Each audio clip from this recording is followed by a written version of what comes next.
ഈ ഒരു സർജറി നടക്കുമ്പോൾ ഉള്ള പ്രോട്ടോകോൾ പ്രകാരമുള്ള നടപടികൾ സ്വീകരിക്കാതെ അതിലെ അലംഭാവം, ഗുരുതരമായിട്ടുള്ള വീഴ്ച ഇതൊക്കെയാണ് ഇതില് ഉണ്ടായിട്ടുണ്ട് എന്നുള്ളത് നമുക്ക് പ്രാഥമികമായിട്ട് മനസ്സിലാകുന്നത്. അപ്പോൾ ഇന്നലെ ഇത് വിഷയം അറിഞ്ഞപ്പോൾ തന്നെ മെഡിക്കൽ കോളേജിൽ നിന്ന് പ്രാഥമികമായിട്ടുള്ള റിപ്പോർട്ട് തേടിയിരുന്നു. ഇന്ന് മറ്റ് മെഡിക്കൽ കോളേജുകളിൽ നിന്ന് അല്ലാത്ത മറ്റ് ഇൻസ്റ്റിറ്റ്യൂഷനിൽ നിന്നുമുള്ള ഡോക്ടേഴ്സിനെ ഉൾപ്പെടുത്തിയിട്ടുണ്ട്. ഹയർ മെഡിക്കൽ ടീം കൂടി അവിടെ പരിശോധന നടത്തും. ഇതിൽ നമ്മൾ കാണേണ്ടത് ഇത് 5 ലക്ഷങ്ങൾക്ക് മുൻപുള്ള ഒരു സർജറിയുടെ ഭാഗമായിട്ടാണ് ഇത് സംഭവിച്ചിട്ടുള്ളത്. പക്ഷെ ആ വ്യക്തി അനുഭവിക്കുന്ന വിഷമം, വേദന അത് ഒരു കാരണവശാലും അതിനൊരു തരത്തിലുള്ള ന്യായീകരണങ്ങളും ഉള്ളതല്ല.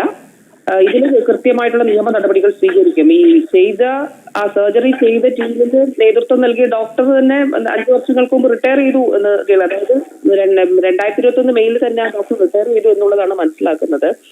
അപ്പൊ ഏതായാലും ഇത് വളരെ കൃത്യമായി അന്വേഷിക്കുകയും അതിന് നിയമ നടപടികൾ സ്വീകരിക്കുകയും ചെയ്യും. ഒരു കാരണവശാലും അംഗീകരിക്കാൻ കഴിയുന്ന ഒരു കാര്യമല്ല. ഇവരൊരു സ്വകാര്യ കൺസൾട്ടൻസി നടത്തിയിരുന്നു, അതിനുശേഷമാണ് സർജറി ചെയ്തതെന്നാണ് പറയുന്നത്. അങ്ങനെയുള്ള വിശദാംശങ്ങൾ എനിക്ക് അറിയില്ല. അതായത് 5 വർഷങ്ങൾക്ക് മുൻപോ?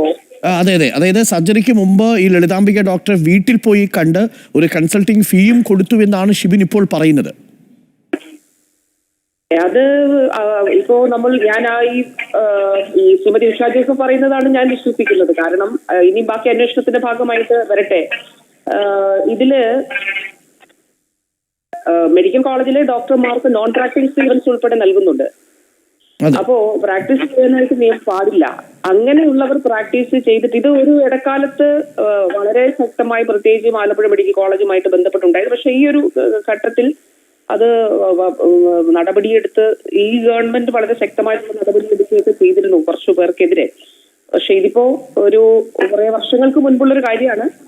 അത് തീർച്ചയായിട്ടും എന്താണെന്നുള്ളതിന്റെ അന്വേഷണത്തിന്റെ ഭാഗമായിട്ട് തന്നെ അവര് പരിശോധിക്കട്ടെ. ഇത് ഈ രോഗി അവിടെ നിന്ന് ഡിസ്ചാർജ് ആവുന്നത് 15/5/2021 അല്ലേ? മെയ് മാസത്തിൽ. അതെ.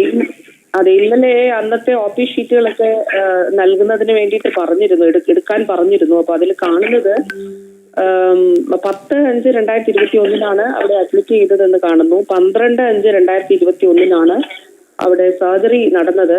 3.5 കിലോ ഭാരമുള്ള ഒരു ഫൈബ്രോയിഡ് ആണ് അത് റിമൂവ് ചെയ്തത്. ആ സർജറി ഡിസ്ചാർജ് ചെയ്യപ്പെട്ടത് 15/5/2021 എന്നുള്ളത് കാണുന്നു. പിന്നീട് 21 വർഷങ്ങൾക്ക് മുൻപാണ് ഡെലിവറി. അത് ഒക്കെ ഉണ്ടായിരുന്നത്. വേറൊരു സർജറി ചെയ്തിരുന്നു 23 വർഷങ്ങൾക്ക് മുൻപ്. അത് ആലപ്പുഴ മെഡിക്കൽ കോളേജിൽ തന്നെയാണ് ചെയ്തത്.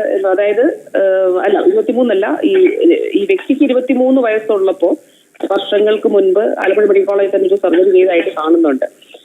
അപ്പോ അതിനുശേഷം ലാസ്റ്റ് സർജറി, ഈ പറഞ്ഞ സർജറി നടന്നിട്ടുള്ളത് 12/5/2021 അപ്പൊ അതിൽ നിയമപരമായിട്ടുള്ള നടപടികൾ സ്വീകരിക്കും എന്നുള്ളത് തന്നെയാണ്. അതിൽ കൃത്യമായ അലംഭാവം, വീഴ്ച ആരൊക്കെയാണ്. അപ്പോ 2017 ഹർഷീനയുടെ വിഷയം, അന്ന് ആ സർജറി നടന്നത് 2017. അപ്പൊ അന്ന് നമുക്ക് സർക്കാരിന് ചെയ്യാനുള്ള കാര്യങ്ങൾ ആരോഗ്യ പ്രവർത്തകരെ പ്രോസിക്യൂട്ട് ചെയ്യുന്നതിന് വേണ്ടിയിട്ടുള്ള നടപടികൾ സ്വീകരിച്ചു. അതിന് അനുമതി നൽകി, വകുപ്പ് അനുമതി നൽകി. പിന്നീട് അതിന്റെ കേസ് മുന്നോട്ട് പോകുന്നതിന് വേണ്ടിയിട്ടുള്ള നടപടികൾ സ്വീകരിച്ചു. അപ്പൊ അങ്ങനെ നിയമപരമായി നമുക്ക് സ്വീകരിക്കാൻ കഴിയുന്ന നടപടികൾ വകുപ്പിന്റേതായിട്ട്. നമുക്ക് അവർ പറഞ്ഞത് എനിക്കൊരു സ്വകാര്യ ആശുപത്രിയിലാണെങ്കിൽ, ഇപ്പോൾ അമൃത ആശുപത്രിയിലാണ് സർജറി നടക്കുക, കോമ്പൻസേഷൻ അടക്കമുള്ള കാര്യങ്ങളെ കുറിച്ച് ആലോചിക്കേണ്ടതല്ലേ ഇനി മിനിസ്റ്റർ? അതായത് 2 രീതിയിലാണ് ഇപ്പോ ഈ രണ്ടും അനേക വർഷങ്ങൾക്ക് മുമ്പ് നടന്ന 2 സർജറികളാണ്. ഇതിനു മുൻപ് നടന്നതാണ് മറ്റേ കോഴിക്കോടുള്ള ഒരു ആ വിഷയം. അപ്പൊ അതിൽ നമ്മൾ സ്വീകരിച്ച നിലപാട്, അതിലൊരു പ്രാഥമികമായിട്ടുള്ള ഒരു തുക നൽകുക, പിന്നെ കേസ് നടക്കുവാണല്ലോ. ഇപ്പം അതിലും കേസ് നടന്ന് കോടതി എന്താണോ അതിൽ തീർപ്പ് കൽപ്പിക്കുന്നത്, അതിൽ തന്നെ മന്ത്രിസഭ തീരുമാനിച്ചിട്ടൊരു തുക കൊടുക്കാനായിട്ട് തീരുമാനിച്ചിരുന്നു. പിന്നീട് കേസുമായിട്ട് പോവുകയും സർക്കാർ തന്നെ അതിന് മുൻകൈ എടുക്കുകയും ഈ ആരോഗ്യ പ്രവർത്തകരെ വിചാരണ ചെയ്യുന്നതിന് വേണ്ടിയിട്ടുള്ള അനുമതി നൽകുകയും ചെയ്തിരുന്നു. ഈ കേസിലും അതുപോലെ തന്നെ നിയമ നടപടികൾ സ്വീകരിക്കും. അതോടൊപ്പം തന്നെ പിന്നെ കോടതികൾ നിശ്ചയിക്കുന്നതനുസരിച്ച് തന്നെ ബാക്കി തുടർ നടപടികൾ സ്വീകരിക്കും. ഒരു കാര്യം കൂടി മിനിസ്റ്റർ, ഇപ്പൊ ഈ ആശുപത്രിയിലെ ഈ അമൃത ഹോസ്പിറ്റലിലെ ചെലവ് സർക്കാർ ഏറ്റെടുക്കുകയല്ലേ ഇനിയിപ്പോൾ ചെയ്യാൻ കഴിയുക? പെട്ടെന്ന് അവരുടെ കയ്യിൽ പൈസയും ഇല്ല, തൊഴിലുറപ്പ് തൊഴിലാളിയാണ്. ഇതിപ്പോൾ KC വേണുഗോപാലൊക്കെ വിഷയം ഇടപെട്ടിട്ടുണ്ട്. പ്രതിപക്ഷം ഈ വിഷയം ശക്തമായ രാഷ്ട്രീയ ആയുധമാക്കി മാറ്റും. ഈ സർജറി ഇവിടെ ആലപ്പുഴ മെഡിക്കൽ കോളേജിൽ തന്നെ ചെയ്യുന്നതിന് വേണ്ടി ഡേറ്റ് നിശ്ചയിച്ചിരുന്നുള്ളതാണ് ഡോക്ടർ പറഞ്ഞിരുന്നത്. പക്ഷെ എന്താണെന്ന് നോക്കട്ടെ, നമുക്കത് തീർച്ചയായിട്ടും പരിശോധിക്കാം. ഇപ്പോ ആ വ്യക്തിക്കൊപ്പമാണ് ഗവൺമെന്റ് നിൽക്കുക. ആ പറയുന്ന കാര്യങ്ങൾ പറഞ്ഞതുപോലെ നേരത്തെ പണം വാങ്ങിച്ചു, സ്വകാര്യ പ്രാക്ടീസ് നടത്തുന്നിടത്ത് പോയി പണം കൊടുത്തു എന്നൊക്കെ പറഞ്ഞത് തീർച്ചയായിട്ടും അത് ഉൾക്കൊണ്ട് തന്നെ നമുക്കിപ്പോ ചിലപ്പോൾ ഇത്രയും വർഷങ്ങൾ മുൻപുള്ള ഒരു കാര്യമായതുകൊണ്ട് അത് എത്തരത്തിൽ തെളിയിക്കാൻ കഴിയുമെന്നുള്ളത് അത് അന്വേഷണം പോലീസും മറ്റു സംവിധാനങ്ങളും തീരുമാനിക്കട്ടെ.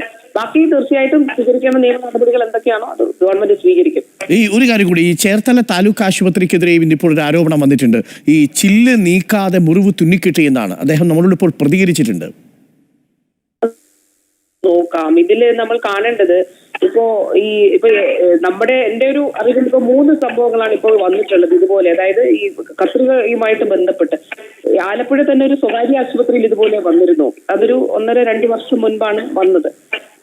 അപ്പോ ഒരു സ്വകാര്യ ആശുപത്രി ഇതുപോലെ തന്നെ തുന്നി അകത്ത് വെച്ച് തുന്നി സെറ്റ് ചെയ്യുന്നത് ഒരു വിഷയം പറഞ്ഞു. ഇത് സ്വകാര്യ സർക്കാർ ആശുപത്രിയാണെങ്കിലും സ്വകാര്യ ആശുപത്രി, പ്രത്യേകിച്ചും സർക്കാർ ആശുപത്രികളിൽ വളരെ കർശനമായി നമ്മൾ പറയുന്ന ഒരു കാര്യം, ആ പ്രോട്ടോകോൾ പ്രകാരം അത് മൈനർ പ്രൊസീജിയർ ആകട്ടെ, ഒരു ചെറിയ മുറി പറഞ്ഞതുപോലെ അതിലാകട്ടെ, ഒരു വലിയ പ്രൊസീജിയർ ആകട്ടെ, അത് WHO ഉൾപ്പെടെ പുറത്തിറക്കിയിട്ടുള്ള പ്രോട്ടോകോൾ ഉണ്ട്. ആ പ്രോട്ടോകോൾ പ്രകാരമാണ് നടപടികൾ സ്വീകരിക്കേണ്ടത്. കാരണം ഗവൺമെന്റിനെ സംബന്ധിച്ചിടത്തോളം നമ്മൾ ഈ ക്രമീകരണങ്ങൾ ഒരുക്കുക, അതോടൊപ്പം തന്നെ അവിടെ ആരോഗ്യ പ്രവർത്തകർ ഉണ്ട് എന്നുള്ളത് ഉറപ്പാക്കുക, മറ്റു ക്രമീകരണങ്ങൾ ഒരുക്കുക എന്നുള്ളതാണ്. ഇത് ഇൻഡിവിജ്വലായി ഓരോ ആരോഗ്യ പ്രവർത്തകരും ഉത്തരവാദിത്തോട് ചെയ്യേണ്ട ചില കാര്യങ്ങളുണ്ട്. അത് അവരുടെ പരിശീലനത്തിന്റെയും അവരുടെ തൊഴിലിന്റെയും ഭാഗമായി തന്നെ അവർ പാലിക്കേണ്ടതായിട്ടുള്ള ഉത്തരവാദിത്തങ്ങളാണ്. അത് ലോകാരോഗ്യ സംഘടനയുടെ ഉൾപ്പെടെയുള്ള ഗൈഡ് ലൈനുകളുണ്ട്. അപ്പൊ ആ ഗൈഡ് ലൈനുകൾ നിശ്ചയമായി പാലിക്കണം എന്നുള്ളതാണ്. അത് പാലിക്കാത്ത ഇത്തരത്തിൽ ഇത് ഗുരുതരമായിട്ടുള്ള, ഇപ്പൊ ഈ ഒരു കേസിൽ പറയുമ്പോൾ അത് ഗുരുതരമായിട്ടുള്ള അലംഭാവമായിട്ട് വീഴ്ചയായിട്ട് മാത്രമേ കാണാൻ കഴിയുള്ളൂ.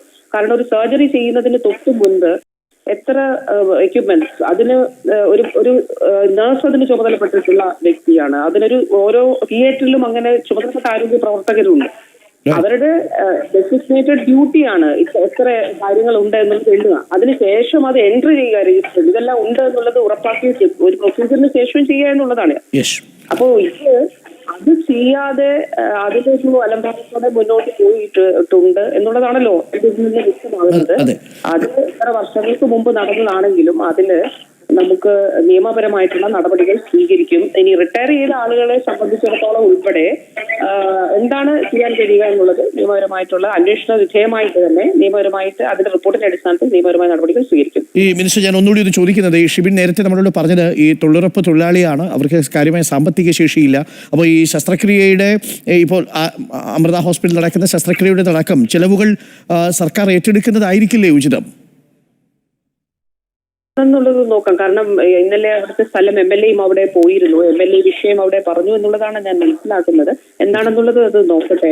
കാരണം ഇന്ന് വണ്ടാനത്തിന്റെ സർജറി ഡേറ്റ് നിശ്ചയിച്ചിരുന്നതായിരുന്നു എന്നാണ് മനസ്സിലാക്കുന്നത്. പക്ഷെ അവരുടെ താല്പര്യപ്പെടാം. പക്ഷെ നമുക്ക് ഒരു മിസ്റ്റേക്ക് നമ്മുടെ ഭാഗത്ത്, സർക്കാരിന്റെ ആരോഗ്യ വകുപ്പിലെ ഒരു ആശുപത്രിയുടെ ഭാഗത്ത് 5 വർഷങ്ങൾക്ക് മുമ്പ് സംഭവിച്ചതാണെങ്കിലും അവരിപ്പോ ഒരു സ്വകാര്യ ആശുപത്രി ചികിത്സ തേടുമ്പോൾ അതിന്റെ ഒരു ചെലവ് ഏറ്റെടുക്കുക എന്നുള്ളതൊരു പ്രാഥമികമായിട്ടുള്ള കാര്യം അല്ല.